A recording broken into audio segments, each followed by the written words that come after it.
Okay, I don't know if you watched my video about what happened to me last night here with the game warden police showing up here, two of them, all decked out in their fancy SWAT gear.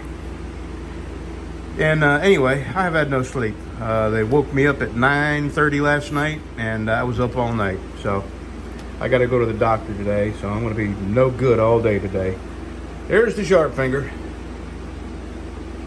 I'm going to cut these pins off and get this cleaned up and see how much. I got to go, back to the house and take a shower before I go to the doctor, but I'm going to do what I can on this knife and see how far I can get. Let's get to work. Okay.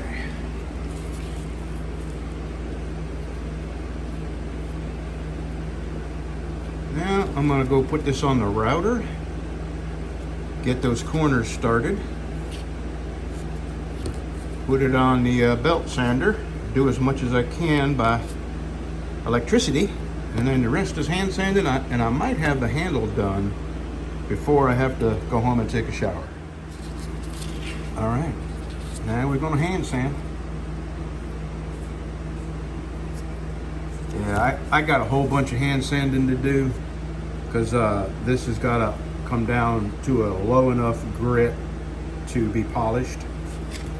And this is really hard to do up in this area because I got to do this with a very small rod and a sandpaper wrapped around the rod. It has to be turned a lot. I have nothing that will get up in here that is of a low enough grit. I have some 120 grit drums on a small die grinder, and that's as high as I go with a grit. And to polish this, you got to bring it up to at least 600. 800 is preferred. So I doubt I'm going to get to polish this today. I only got another hour and a half or so before I gotta get cleaned up and head to the doctor. And on the way home, we're going to Tractor Supply and buying some fence. And that's going to be our day. So I'll get to sanding this, and if I make any real progress, I'll show you. All right, it's 11. No, it's 10:30. I gotta go on home and get me a shower, get some clothes on. Some going to town clothes. I got the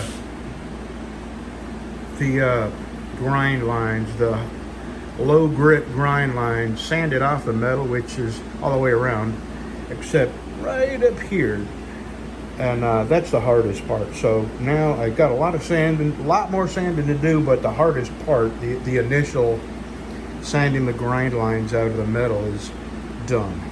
Except for just a little bit up here, and I got something that'll work here. I'll show you.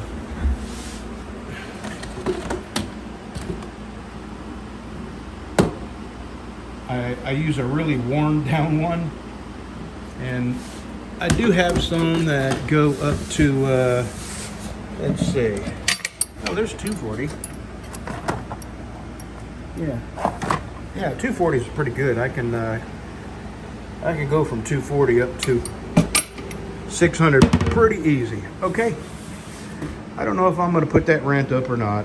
It's, I don't know if you even to call it a rant. I don't know what to call it. It's just my experience with cops, and I thought that part of my life was over, where I had to endure the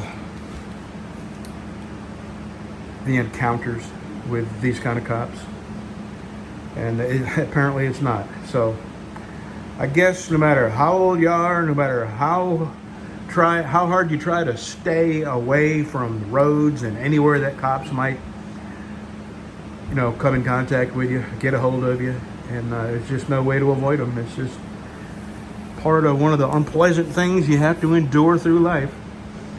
There are not many people that have put the millions and millions and millions of miles on like I have. So if you're not somebody who's done that and traveled every single state day after day for decades and decades and decades, then you just don't have any idea how many cops I come in contact with in my lifetime.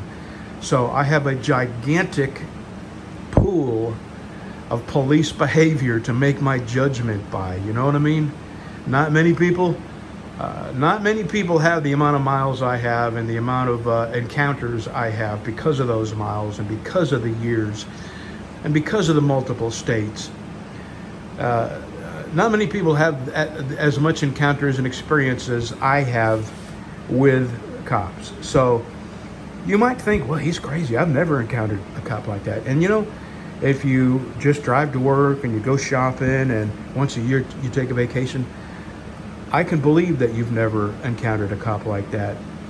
But do that every single day of your life and you are bound to encounter plenty of cops like the ones I've described.